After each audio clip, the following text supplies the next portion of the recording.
As we made the 2-hour drive to Aquila Game Reserve, Cape Town gave way to rolling vineyards and orderly rows of vines stretching across wide valleys framed by rugged mountains.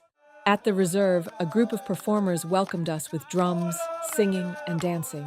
Behind them stood a towering rhinoceros sculpture, while beyond, the rugged hills of the Karoo stretched beneath dramatic skies. It all felt wonderfully theatrical. Soon afterwards, we climbed aboard an open safari vehicle and headed into the bush. Almost immediately, the sky unleashed torrential rain, wind, thunder, and lightning, making the experience feel even more intrepid. The first sightings of iconic African wildlife appeared quietly. An African sacred ibis stalked through the shallows, probing the mud with its long, curved bill.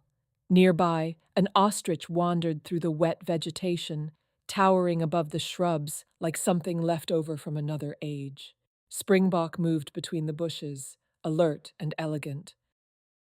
Herds of zebra stood together in the rain, their stripes merged into a maze of lines and curves, making it difficult to separate one animal from another.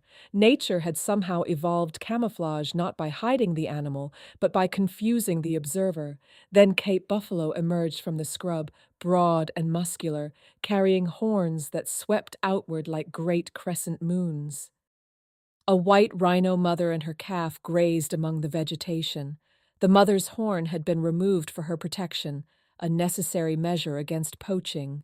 Her youngster still carried its own horn, staying close beside her as they moved through the rain-soaked bush. Among the rocky hillsides, we found an eland, Africa's largest antelope, surprisingly graceful for such a substantial animal. We were not promised lions. They can be elusive, we were told, but as soon as we entered their territory, there they were, right on the road before us. A lioness rested among red stone outcrops, watching the world pass by with complete indifference. Nearby, a male lion stood beneath the darkening sky, his pale mane stirring in the wind. And finally, elephants. A family moved slowly through the vegetation, feeding as they went. One young elephant reached out and wrapped its trunk around the tusk of what I assumed was its mother, a brief gesture of connection, gentle enough to be missed if you weren't paying attention.